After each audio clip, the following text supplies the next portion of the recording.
video hoping that I'd go into a lengthy monologue about how difficult it is today and how competitive the freelance landscape has become, and validate your negative opinions of why freelancing doesn't work.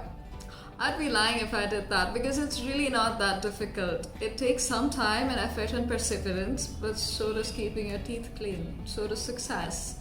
And I'm hoping that you become really successful as a freelancer. And so in today's video, I will be discussing some ways that you can go ahead and get clients, either your first one or your next one. What I need you to do though is to follow through on some of my advice and use one method or two of them and tell me which of them got you your first client or your next one.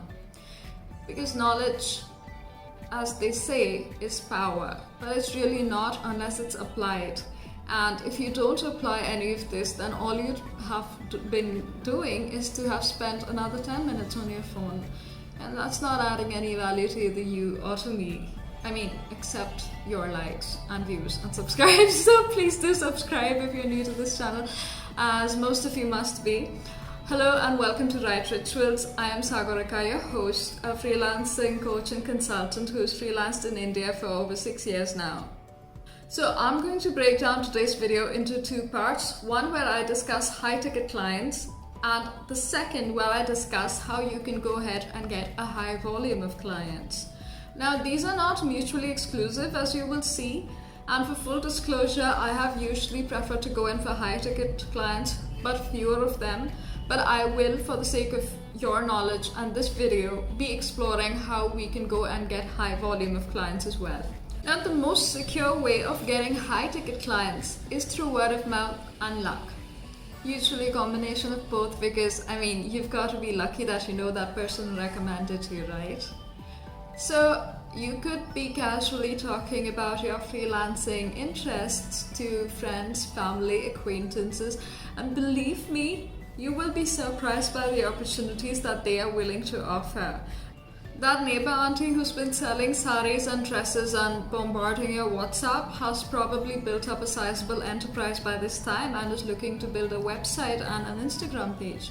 And that stingy seeming old relative who has a manufacturing business is probably untrustful of outside marketing agencies, but would not mind giving a chance.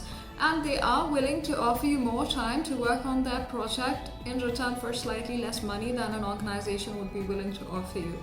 And if you take up such opportunities, my one word of advice is to immediately spell out additional expenses such as getting a domain hosting or a WordPress or Wix website builder or email integration in your expenses in advance before you start the project. This will do two things for you.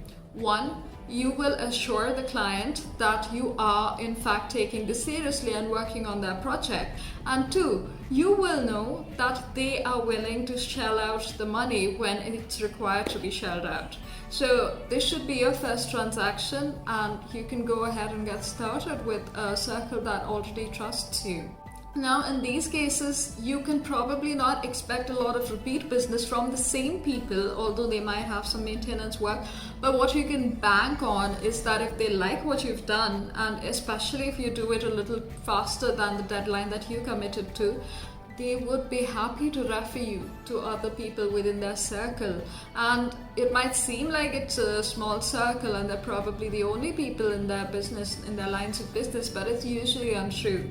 So you don't know where you will be, but you need to start. And you could start today, honestly. It's not too late to begin, no matter your age, no matter your situation in life. It's not too late to begin freelancing and starting a second income option. That said, another place that you can also aim to secure big ticket clients are at events. And what I found here is that charm does really work like a charm at places to meet and mingle. Because if you are interested in people, genuinely interested in people, they will very often be interested in what you have to offer. And if they cannot themselves offer you any jobs, they will be very happy to bat for you and refer you to people who can then offer you any opportunities.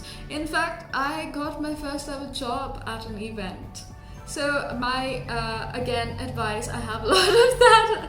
So my advice here would be to be genuinely interested, because trust me, even if somebody cannot spell out why exactly they don't like you, the brain is very perceptive and will somehow realize that you are a phony. So those fake smiles might work on some people, but then if you are genuinely interested, you understand more about the opportunities that you can glean, but you will genuinely connect as human beings, which really helps in the long run.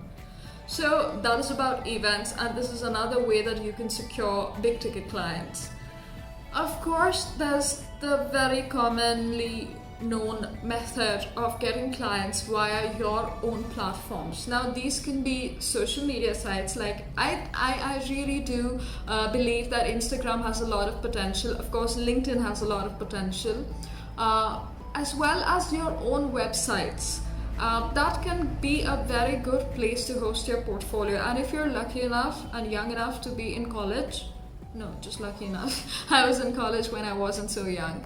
But if you are lucky enough to be in college at this time, then I would highly recommend that you create your own platform, because you have a very large amount of control on the kind of material that you want to put out there, the kind of visual aesthetics that will appeal to an audience that you know is who you are targeting. Now, whether or not you host your portfolio on a platform that you own and operate, such as Instagram or website, please remember that word of mouth still remains the most effective marketing and advertising medium for your services. And all organizations, big or small, rely on references, and you can see this in form of website testimonials or email references when the literal word of mouth cannot be harnessed. So if you have worked for somebody and they've referred you forward, then ensure that you bring it up in conversation, that you know a common person and you have delivered work of quality. And this will ensure that it's a chain that keeps on repeating itself, and you keep getting more and more clients, and probably valuable clients that you want to work with in the long run. So that is applicable for both high ticket and high volume clients, and having your own platform such as a website is also applicable for both of these mediums. So once a website has had time to be recognized by Google, if you put an effort to do the SEO, etc. And I believe that it is a very time-consuming process to keep up with all of the ever-changing algorithms on Google. I think that it is still something that adds a lot of credibility. So were you to add a website to your business card when you go out to events and meet somebody, they would feel a lot more confident going into. So what I'm saying is that having your own website definitely makes you seem more legit, and people are going to trust you with doing work if you have that. But regardless of whether you are able to spend that much time and effort going through the millions of algorithm changes that Google has every day, you might want to host your portfolio there just because it looks good. But apart from that, you can still work on references, and word of mouth remains a very valuable way of getting more clients.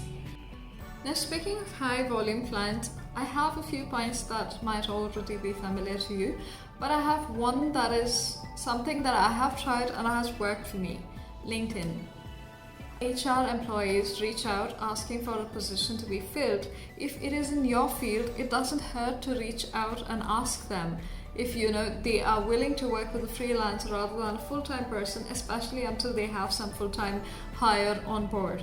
It's worked for me. I did this. I reached out to an agency that was hiring, looking for a content writer, and they hired me until the time that they got somebody permanently on board. Now, obviously, I can't get repeat clients from them, but it will definitely add to my portfolio. It will definitely add to my income at that time, and it helps. So I think there's a lot of mediums and platforms today that you can use. So I use this, of course, there is Fiverr, there is Upwork, there are some other websites that I have found out about. I'm going to go ahead and build a complete video discussing opportunities that allow us to work as a freelancer in India. But you'll have to wait for that. I am also trying out Fiverr so that you can understand if it is an efficient way for a freelancer to have a second income. Because while there are lots of rave reviews about it, the freelancers that I know, including myself, have never really used such platforms. We usually go with high ticket clients who are repeat clients of ours usually, or they come through word of mouth. They find out about us through word of mouth usually and hire us. And so I'm going to try out Fiverr for you, so stay tuned for that. That will be up sometime next month, so I have enough time to explore the platforms and its ins and outs and the pros and cons, and should be a whole complete video for you to make use of. And I hope you found some value in this video. If you did, please leave me a like and drop a comment. Consider subscribing to this channel because I'm going to be discussing a lot more freelance related stuff on this channel. And I really appreciate the time that you took to listen to me today, and I hope to see you next week. Until then, take care.